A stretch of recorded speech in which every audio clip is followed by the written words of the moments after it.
Hey folks, Rob with Two Guys in a Ride, and today, boy oh boy, we got a treat for you. I am at another museum, and I'm going to introduce you to Josh and let him tell you where we're at and what museum it is and where it's actually located.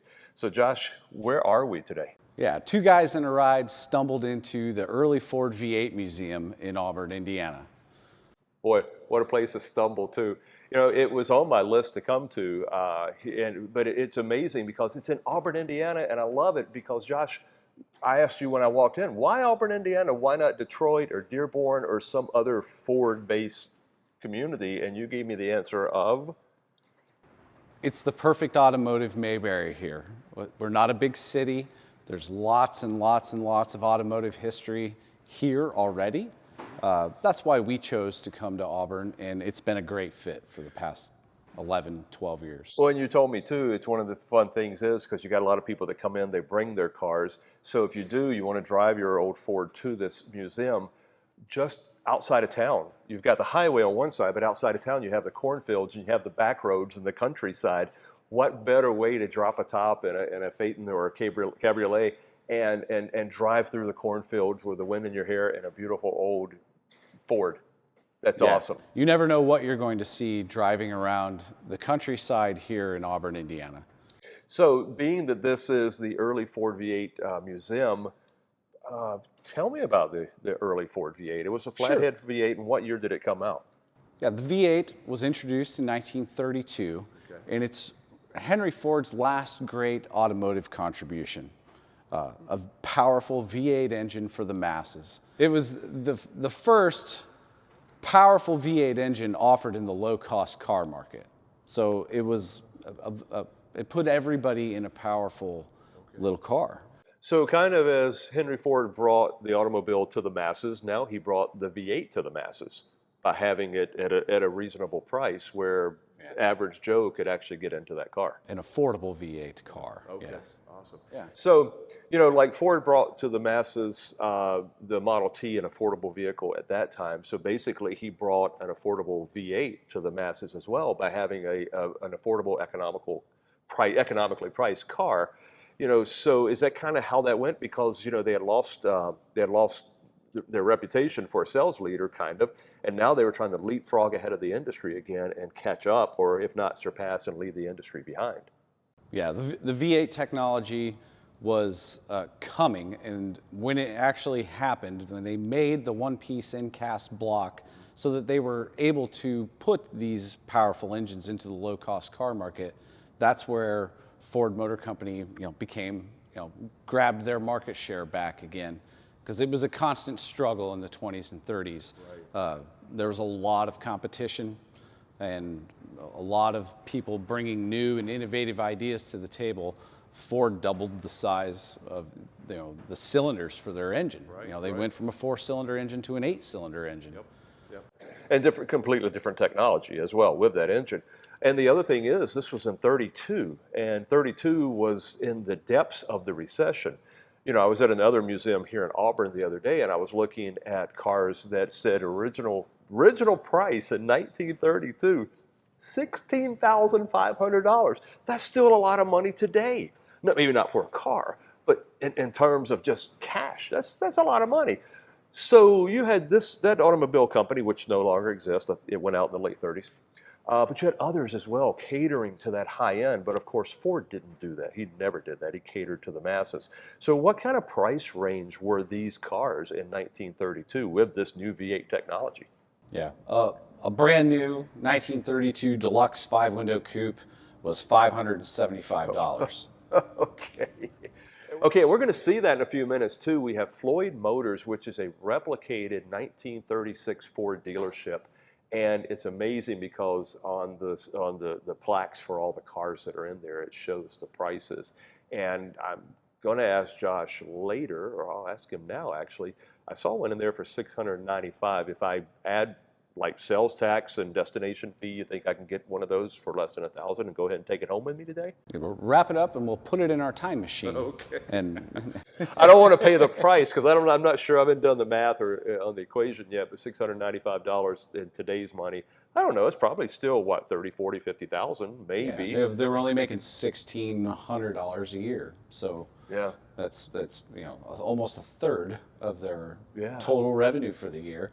So Well, I heard yesterday that the average cost of transaction cost right now, and this is August of 2023, is $47,000. So for a new vehicle, for a new vehicle, so you got to think that's well more than a third of the average salary in America. So actually, it seemed like it was way more economical back in the 30s yet, even though again you're in the height of the Depression and people didn't have a lot of money.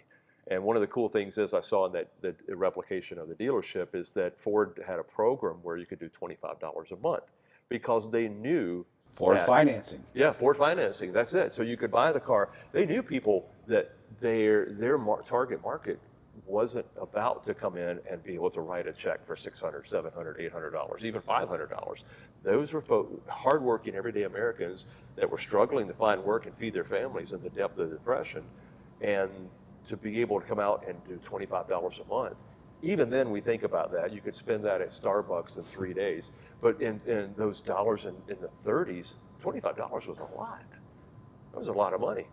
But tell us a little bit more about your museum. Tell us about some of the cars that we see here. Yeah, so we start our collecting scope in 1932. And we have a great representation of 32 Fords here right off the bat. Deluxe Roadster, Deluxe Phaeton, 2 Deluxe 5-window coupes, one without a body, one with. And then you go right down the line with the Deluxe Model B Woody Wagon that we are fortunate enough to have on loan. It is an exceptional vehicle, Concours restored. Now, would something like this actually, the whole body and everything rolled off the assembly line, or was it like the early vehicles that they were still coach built? Ford supplied the chassis and the engine and everything, and then you took it to someone to get the rest of it built out? With the Woodies, they source their own wood from Iron Mountain, Michigan. Okay. I don't know about the assembly process of Woodies.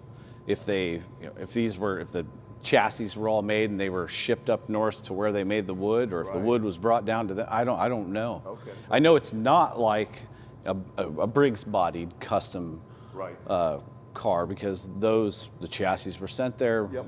Briggs built them all, finished them there. Yep. That's a good question. Well, I only know enough to be dangerous sometimes. Well, that's me too, and what I don't know, I usually just make up. So I'm not going to do that. You can't. You're one of the curators here, so you need to speak the facts so people can come and learn more. Yeah. But the cool part about this is, folks, if anyone knows about the answer to the question I asked, leave a comment in the section down below and let us know if you knew about how the Woodies were made, if they were made on site and rolled off the assembly line, or if they were sent out to another fabricator that actually added that part as well. Pick it back up. You were talking about you've got a nice selection of the 32s here, and I agree. These are absolutely beautiful. Yeah. We even have one that's a little rough. Spent a little time in the barn, and we didn't clean it up too much. Nope. We left it real patinaed, so you can see. It's gotten to be a worn-out phrase, but they're only original ones, and you've got to leave it like that. You've got to respect how beautiful it is in its current state. Yeah, someone did paint the body lines and the wheels that green color, but that's the rest of it is pretty well just been maintained. As she rolled off the Yeah. line. Okay. Yeah. Wow. And then our 33s and 34s and 35s out here are exceptional cars. The Model B or Model C, non-Ford nomenclature, but it's the Model 40 4-cylinder. Okay. So that's a really, really exceptional vehicle. The 34 Phaeton out of New Mexico is as well. That's a stunning car. Yes. The open cars are always they have that appeal because Yeah, they have a you can put the grace and a top glamour. down. You look at it and you're like, that can't be a Ford. That's so glamorous. That certainly can't be a Ford, but it's just the lines. It looks like it's in motion, and then that open area, like you were saying, for the cockpit. It's gorgeous. And in 34, we're fortunate to have a Phaeton and a Roadster. Right. And they're both exceptional vehicles. And then the 35s, the service mechanical training truck is a commercial vehicle that's restored to an exceptional standard, which normally doesn't happen. Right. And then a 35 convertible sedan that was done up as the pace car from the 1935 Indianapolis 500, where Amelia Earhart was the referee of the race that year. Oh, okay. This is not the original car. Right, right. It's made up to resemble what would have been. One of our members restored a beautiful Concours 35 convertible sedan, and then wanted to give it a story. Sure. And in the research that has come about after he did this, the cars were actually a bright red color with bright orange wheels. Ooh, okay. They stood out on the track, I guess. Yeah, and Don wasn't going to do that. He did this beautiful green, vineyard green, which it comes off and looks spectacular. Oh, it does. It does. I don't know any of them that don't come across as spectacular. Let me ask you that too, real quick. I'm going to put you on the spot. I didn't ask you this before we started the video, but do you have a favorite vehicle in here? Yes. Oh, absolutely. Everyone has a favorite, okay. and we're within 4 feet of it. Oh, okay. All right, we're going into Floyd Motors right now. This is the replicated. Step into the dealership, and right up front, right in front of our showroom floor window, is the 1936 Roadster. Every aftermarket accessory available for a Roadster on it. It's a beautiful specimen, and everything is. Every time I take it out, we run out of gas. What? So it came with everything but a fuel gauge? Yeah, that and I'm not done driving it until it runs out of fuel. And then all of these are drivable. All the Yeah. vehicles in your museum, they still run. They're still drivable. Okay. Yes, a couple of them have stopping issues, Okay. but we're working on that as well. You know, it's the thrill of the ride. No one ever said it was the thrill of the stop. Yeah. And it may be a little too thrilling if you can't stop. And then here around our 36 Roadster is we replicated the Eddie Steep Ford dealership in Dearborn, Michigan. Oh, okay. And so this is what their actual showroom floor backdrop looked like in 1936. Gorgeous, yeah. So Art Deco, I love all this. So this is a beautiful, beautiful car. So you guys, you've had a chance to take this out. Have you driven an earlier, like a Model A? Oh yeah. How much difference? Because I have a 1930 Model A. So how much difference in the friendliness of the drive and the ease of the drive is it from the Model A to the ride of the Ford V8 is significantly better than the ride of a Ford Model A. Yeah, I feel like I'm on a. They're a little herky-jerky. They are extremely herky-jerky, and with those they tiny make up little for it with their tires. simplicity, though. Yeah. Well, I don't know, and it takes 5 different things that you got to adjust and squeeze and mash to even start the thing. I'm not sure how simple that is, but once you learn the routine, it's pretty easy. You get it, but it is quite a deal to actually. It is quite a chore to drive a Model A. So I was just curious on, how much nicer a step up were the. Yeah, step on the button, the car starts.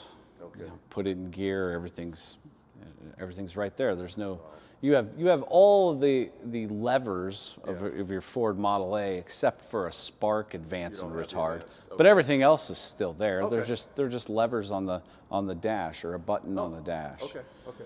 Gotcha. Your choke. Yeah, you got your choke. You got your advance. Your fuel. Yep.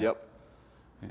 Okay. So as you walk into the dealership here, there's one of every body style of American production 36 Ford. And we have a couple where we have the deluxe and the standard versions.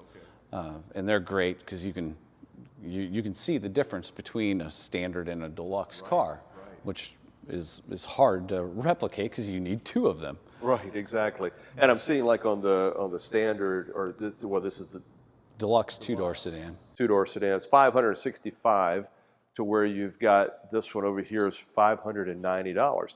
And we think today it's like, oh my gosh, you know, that's a difference of $25. Ooh, that's a no-brainer. Well, again, $25 was a lot in that day. That was a significant step in price to a family who was struggling to pay $25 a month. And then you get into the open cars in the collection with the convertible sedan, the cabriolet, the club cabriolet, and then we have an extremely rare 1936 German Glasser-bodied cabriolet. Tell me a little bit more about that then. What is the Sure. German Glasser body? Ford shipped 24 chassis and front clips to the Glasser Body Company. And those 24 cars all had the American front clip on them as well. And then Glasser did a custom everything to them from the cowl back. Right. So they put this body line in. They, you can see it sitting right next to the American one. It's, yep, it's raked backwards where the American one stands forward. Kind of area there. Yeah. Of course, the interior is all, leather and wood grained and beautiful, and they molded the spare tire into the back, and the lines on it are beautiful. So then would that have come back to be sold in the U.S. or was that sold in Europe? No, this was in Europe. This one went with an affluent German family to Argentina at the end of the war. Okay. Okay, well, you got to tell me about this. Now, and then you come to this stainless steel. Yeah. I love this. The Allegheny Ludlam stainless steel car, polished out to a mirror finish. It's a striking car, especially in the sunlight. It would be a blinding car in the sunlight. Allegheny Ludlam Steel partnered with Ford Motor Company to make these. They supplied the stainless. Ford stamped out enough body panels to put together 6 cars. And they were used as a salesman incentive fleet in Allegheny Ludlam Steel. So the leading salesperson got to drive the car, and the fleet ran for 10 years from 36 to 46, and the stainless steel fleet was retired then. One was wrecked and scrapped. One, they don't know where it is. So there's one out there somewhere. And then the other 4 are all in museums. And you have one of those here. Wow. That's worth the trip alone, folks. You got to come see this thing. So this would have actually been driven on the road. Yeah, this was the Chicago car. And as the story goes, Allegheny Ludlam gave this car to the dentist who helped them popularize an entire stainless steel dental instrument line. And then his son sold it to a car guy at a show in Dearborn. And then he partnered with a guy in Arizona who polished it out and did the restoration. And then they sold it to our benefactor of all of these cars. And he donated it to us. That's fantastic. So we're thinking the DeLorean was first stainless steel. Maybe mass produced, but Ford and Allegheny Steel did it years. Yeah. And they also made a Thunderbird and a Lincoln Continental, all out of stainless. Are those still around today in collections? Yeah. Okay. Yeah. And then the Briggs Body two-purpose sedan is one of 2 known. So these 3 cars right here are one of 1, one of 4, one of 2. Wow. Okay. Wow. Yeah, the commercial stuff is nice. They're usually not this pretty. These have been restored. These have been restored above and beyond. Yeah, the panel delivery and the sedan delivery. The sedan delivery, I'm not sure if it's just the color with the wood and everything and the chrome on it, but it's just a cool classic design on it as well. It's just it's screaming at me for a 2 guys in a ride logo right on the door or either back on this side panel. Yeah, that's a gorgeous vehicle. Yeah, and then the Woody next to it is exceptional as well. Again, if any of you know, please leave a comment down below if you know if this rolled off the assembly line or if the body was actually sent somewhere to a former carriage maker to build out that wood body, because it's absolutely exquisite. And of course, you know, the famous best-selling truck in America over the past 938 years, the Ford, you've got the Ford pickup truck. But it's interesting because it comes from lowly times when they basically had, I know they had some more commercial ones, but this was more of the average Joe use. Yeah, this is just the half-ton pickup truck. Yeah. You don't get the F1 series until a couple of years later. Yeah. But the workhorse of the farm, and you can see we depict the farmers and a pickup truck. And again, this one's, you know, 99.9% sure it's over-restored from how it would have rolled off the line. Yeah, this truck actually has an upgraded engine as well. Oh, okay. So it's got a 37 engine in it. All of the rest of them have 36 LB engines in them, which most of them have been replaced except for a couple of original cars. Okay, and then we have the convertible sedan here. This is the most expensive car sold in 1936. Okay. The Bustleback convertible sedan is a mid-production edition, just like the Club Cabriolet. The Cabriolet with a back seat didn't come out until mid-production. The molded trunk into the back of the convertible sedan didn't come out until mid-production as well. And this car has the original paint when it was repainted in 1939. Wow. So not quite the original paint, but it goes back quite a ways. Since 39, so what, 84 years? Yeah. Wow. And it shows, it's cracked. Sure. It's all, it shows its blemishes of being a 1939 paint job, but the pinstriping and everything is all pretty and fresh. So if we leave the dealership, we walk back out into the main room where you had, so now we've got some 40s and... Yeah, so you walk out of here, and to stay chronological, you just have to go to the corner, and you go 1937 through 1940, you know, 40 through 46 here, and then we don't have a 47 or 48. So if any of your listeners out there have a 1947 Ford, anybody style, a 48, we don't have one. But then the collection starts with our shoebox collection. 1949, no more big fat fenders. Everything gets streamlined and pretty. We're post World War II. Production is ramped up. The Aero and about to get into jet age, not yet, but you're still in the aircraft age. So you've got the bullet nose. So you've got different things like this. Ford styling. Ford abandons the Ford Blue Oval, one of the most iconic logos of all time, and they go to a script Ford and then the shield. I've always liked the shield, but you're right. I mean, they're back to it now, the blue oval, but the shield was always beautiful. I remember that when I was a kid, my stepdad had a '54 Ford F100, and I remember that shield. Thought that was the coolest looking car logo that I've ever seen. But these are beautiful. Yes, and so we upgraded our 1950. We had a deluxe 4-door sedan, and then we had this beautiful 2-door custom deluxe donated, and it's an amazing restoration. This car, it's 900 plus points. She got a Dearborn with it because it's right there on the car, but it.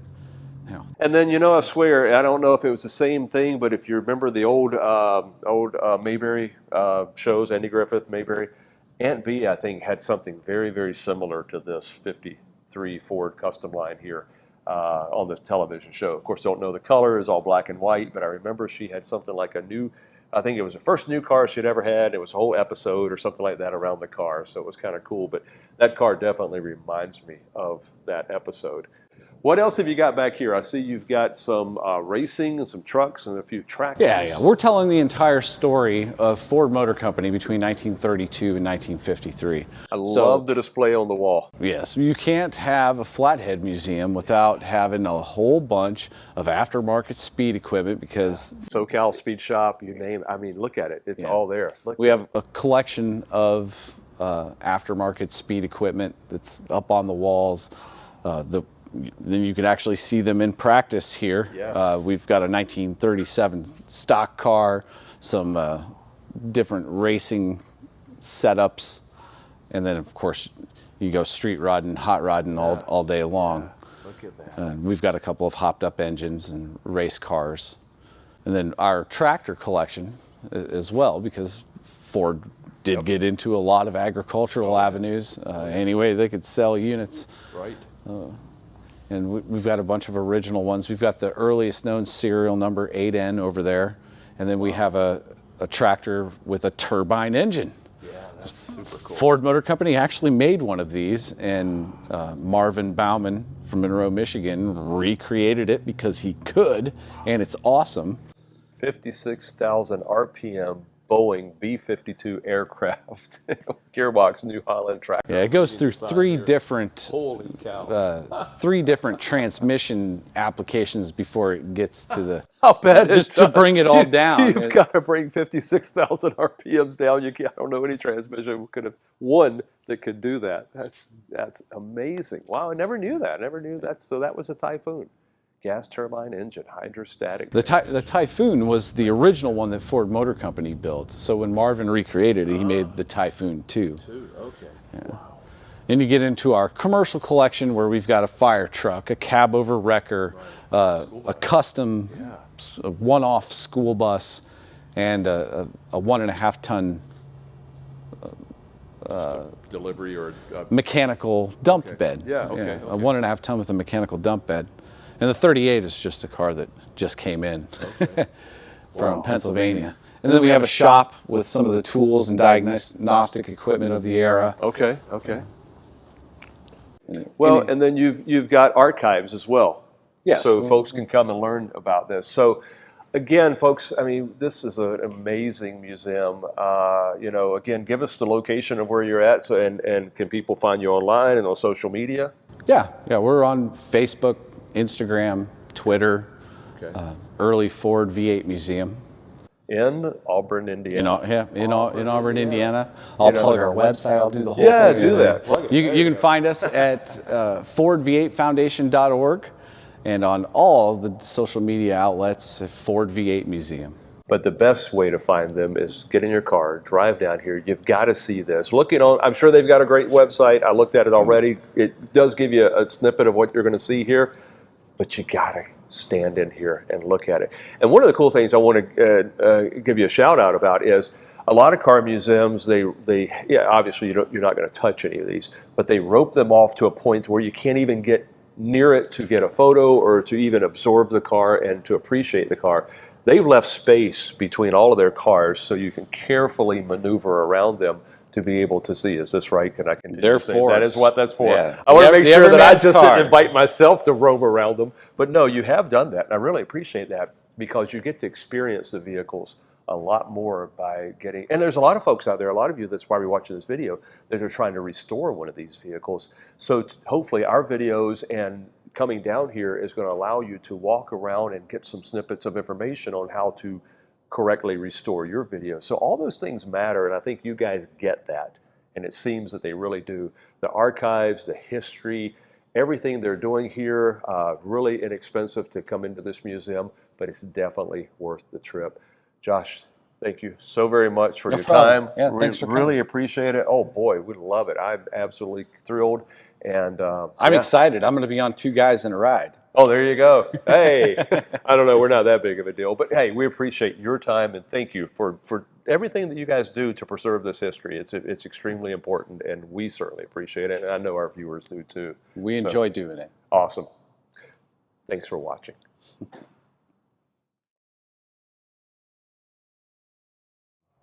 Josh, you said, and this, I'm going to let you introduce where we are because I'm going to mangle it. Because Henry Ford's last great automotive contribution, a powerful V8 engine for the masses. It was a low-cost engine. I didn't say that right. That's okay. It's Try it again. So, yep, there you go. It's a... You still didn't say it right. Yes, it was. That's where the. How many times you done this with me? I know. 650 times. Have you already used up all your words for the week? Is that what it is? I don't know. Okay. Like everyone just goes. Right. I'm frozen now. Yeah.